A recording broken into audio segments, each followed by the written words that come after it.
Na aula de hoje, vamos estudar a dinâmica do movimento circular. A teoria está no caderno 5, na página 31. Na aula de hoje, vamos estudar especificamente a resultante das forças que atuam nos corpos que descrevem trajetórias curvas. Nas aulas anteriores, nós estudamos o movimento retilíneo uniforme, em que a aceleração é nula, portanto, a resultante das forças que atuam sobre ele também é nula. Estudamos o movimento retilíneo acelerado e retardado. O acelerado ou retardado sempre tem uma aceleração. Consequentemente, nós temos um sistema de forças resultante atuando sobre ele. E na aula de hoje, nós vamos estudar a força resultante centrípeta que atua nos corpos que descrevem movimentos curvilíneos, seja ele uniforme, acelerado ou retardado. Especificamente, nós vamos nos concentrar nos corpos que descrevem movimento circular uniforme. É muito comum, no nosso dia a dia, observarmos corpos descrevendo trajetórias circulares. Por exemplo, um automóvel, quando vai fazer uma rotatória, ou uma curva comum ao longo das ruas da cidade. Mesma coisa para um motociclista. Um carro, quando está viajando ao longo de uma rodovia, tem que fazer algumas curvas também. No parque de diversões também é comum brinquedos em que os corpos, descrevem trajetórias curvas. Nós temos também os pêndulos, as lombadas e as depressões, entre outros sistemas que descrevem trajetórias curvas, e nós podemos estudar a dinâmica do movimento circular aplicada para esses corpos. Quando falamos, então, em dinâmica do movimento circular, nós devemos relembrar do movimento circular uniforme, em que um corpo em movimento circular uniforme, ele descreve uma trajetória circular, cujo vetor velocidade tem módulo constante, direção tangente à trajetória, e o sentido é o sentido do movimento. Nessa figura, nós temos a representação de um corpo que descreve movimento circular uniforme no sentido anti-horário. Então, olha só, o vetor velocidade nos pontos, ilustrados aí pela trajetória do corpo, tangente à trajetória. Nós temos também a aceleração centrípeta, sempre perpendicular ao vetor velocidade e apontando para o centro da trajetória.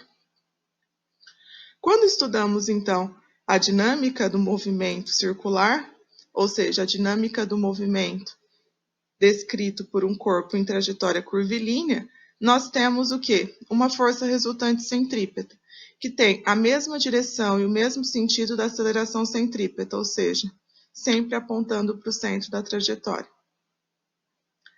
Nós já definimos que a aceleração centrípeta é igual a velocidade ao quadrado dividido pelo raio, ou melhor, o módulo da aceleração centrípeta é dado pelo módulo da velocidade ao quadrado dividido pelo raio da trajetória. Aplicando a segunda lei de Newton, nós sabemos que força resultante é igual a massa vezes aceleração. No caso dos corpos que descrevem trajetórias curvilíneas, nós podemos escrever o quê?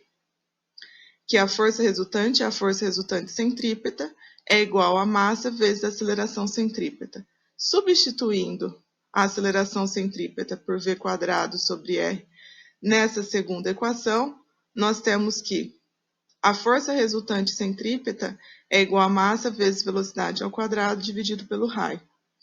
Em que essa força resultante centrípeta é a resultante das forças que atuam no sistema que descreve trajetória circular, ou seja, movimento circular uniforme.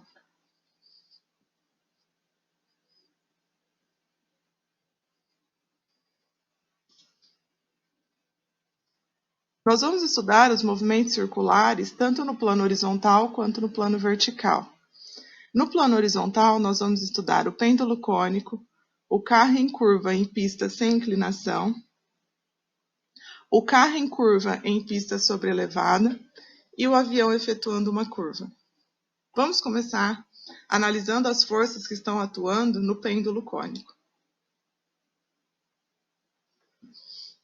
O pêndulo cônico é constituído por uma esfera presa por um fio e que descreve uma trajetória circular no plano horizontal, como ilustra a figura, em que o ângulo θ é o ângulo entre o fio e a vertical que passa pelo centro da trajetória circular que esse corpo de massa m descreve ao longo do plano horizontal. Representando as forças que estão atuando nesse corpo de massa m, nós temos que a força peso está atuando no sistema, sempre vertical e para baixo. A força de tração ao longo do comprimento do fio, porque eu tenho um fio, uma corda, que está suspendendo, né, esse corpo de massa M. E nós temos, já que a trajetória é circular, uma força resultante centrípeta, que aponta para o centro dessa trajetória circular. Utilizando a regra do polígono para a soma de vetores e organizando os vetores, nós temos o quê? Que o vetor T mais o vetor P, desculpa, aqui ficou um pouquinho fora, resulta na força FRC, certo? Então, basicamente, o que nós fizemos aqui? Organizamos as forças, peso e tração, através da soma de vetores, utilizando a regra do polígono, e fechamos o triângulo, né? O triângulo relacionado aí com a soma de vetores com a força resultante centrípeta. Então, a força resultante é o vetor resultante da soma das forças que estão atuando no meu pêndulo, no caso aqui no meu corpo de massa M, que está descrevendo um movimento pendular. Pela análise do triângulo, né, em que o ângulo θ aqui está entre a direção, né, da força de tração e da força peso, nós podemos escrever que tangente de θ é cateto oposto, FRC, dividido por cateto adjacente. Substituindo a força resultante centrípeta por m v quadrado sobre r e força-peso por m vezes g, nós temos uma divisão de fração. Reescrevendo, nós temos que m v quadrado sobre r vezes 1 sobre m vezes g, que aqui no denominador a fração está dividida por 1, né? Nós podemos simplificar a massa e escrever que tangente de θ é igual a v quadrado dividido por r vezes g. Multiplicando, né, tangente de θ por r vezes g, nós temos que v quadrado r vezes g vezes tangente de θ. Portanto, v igual a raiz quadrada de r vezes g vezes tangente de θ.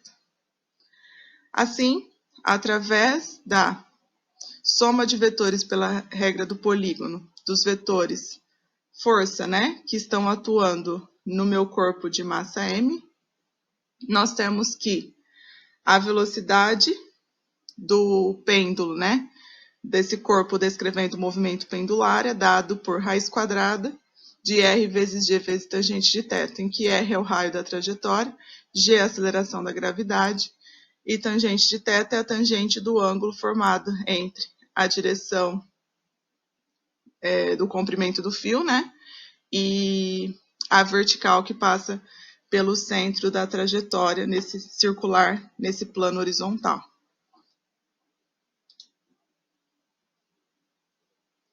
Para o caso do carro em curva em pista sem inclinação, nós podemos fazer a mesma análise. Então, vamos lá. Primeiro passo, representar as forças que estão atuando. Nós temos a força peso, vertical e para baixo.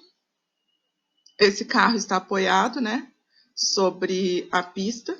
Então, tem reação, né? Tem a força normal, devido à pressão que ele faz na pista. E nós temos também a força de atrito, que é oposta à tendência de escorregamento. No caso, a força de atrito está representada aqui por esse vetor FAE, apontando para o centro da trajetória. No caso da curva, do carro em curva em pista sem inclinação, nós temos o quê?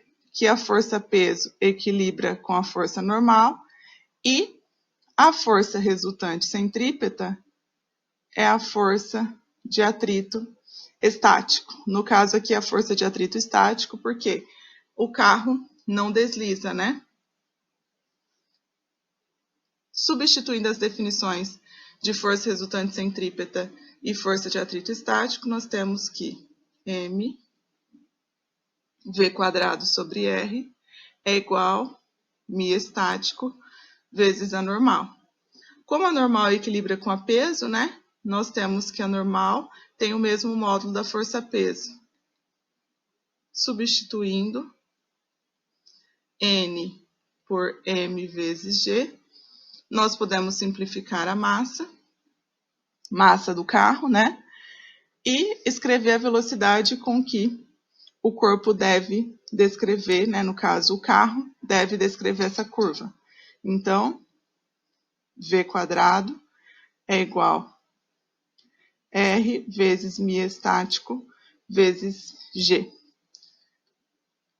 Então, V é igual a raiz quadrada de R vezes μ estático vezes G, em que R é o raio, né, da trajetória descrita aí pela curva que o carro vai percorrer.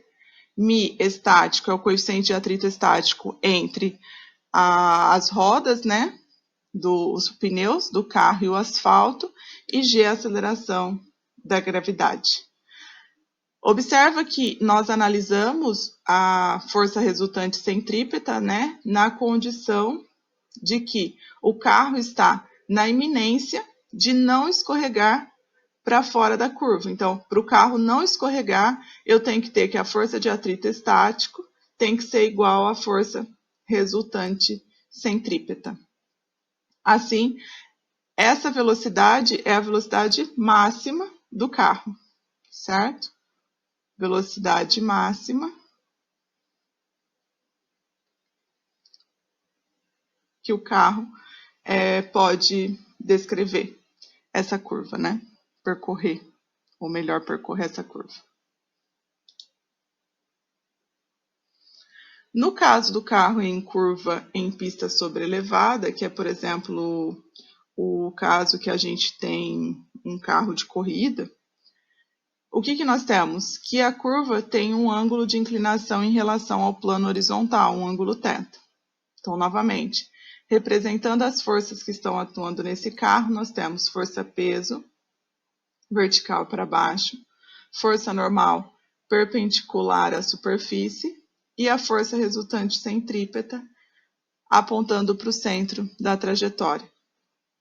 Utilizando a regra do polígono, né, somando o vetor N, o vetor P, nós temos que a resultante da soma dos vetores, né, força normal e força-peso, é a força resultante centrípeta. Pela análise desse triângulo, né, soma de vetores utilizando a regra do polígono, nós podemos escrever aqui tangente de θ é cateto oposto, FRC, dividido por cateto adjacente, P. Da mesma forma que nós escrevemos para o pêndulo cônico, substituindo FRC mv quadrado sobre R, P m vezes G. Aqui nós temos uma divisão de fração. Podemos reorganizar.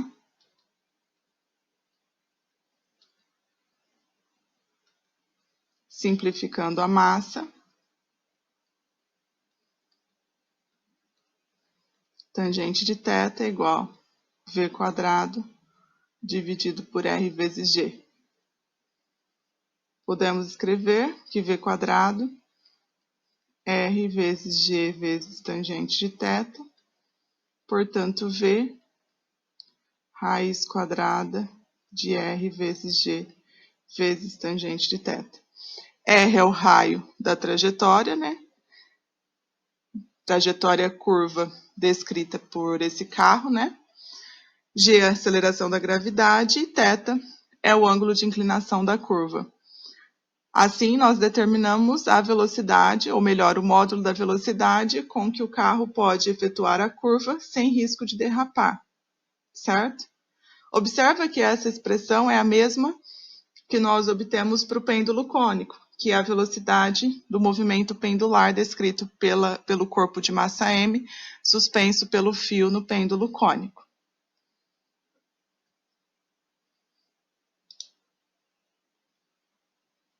Continuando, então, nosso estudo do movimento circular no plano horizontal, nós vamos analisar agora o avião efetuando uma curva.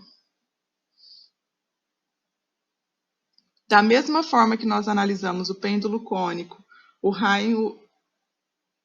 carro, em curva em pista sobrelevada, nós vamos analisar o avião efetuando uma curva. Então, primeiro passo, analisar as forças que estão atuando no corpo, no caso aqui o avião, força-peso vertical para baixo. No caso do avião, nós temos essa força F, que é uma força de sustentação aerodinâmica, que está associado aí com a força de resistência do ar, e ela tem uma análise semelhante, ó, à força normal, tá? Ela é perpendicular às asas do avião, certo? Mas essa força F não é uma força normal, é uma força aerodinâmica de sustentação. E aí, apontando para o centro da trajetória, né, descrita pelo avião, no caso ele está descrevendo uma trajetória curvilínea, nós temos a força resultante centrípeta.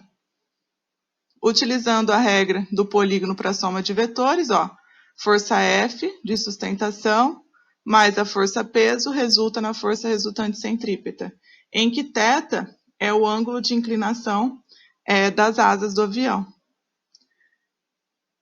Analisando esse triângulo retângulo, formado aí pela soma de vetores a partir da regra do polígono, o que nós temos?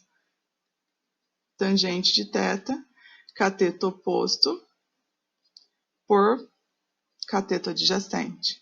Substituindo as definições, força resultante centrípeta, mv² sobre r, força-peso, m vezes g, divisão de fração, nós podemos escrever que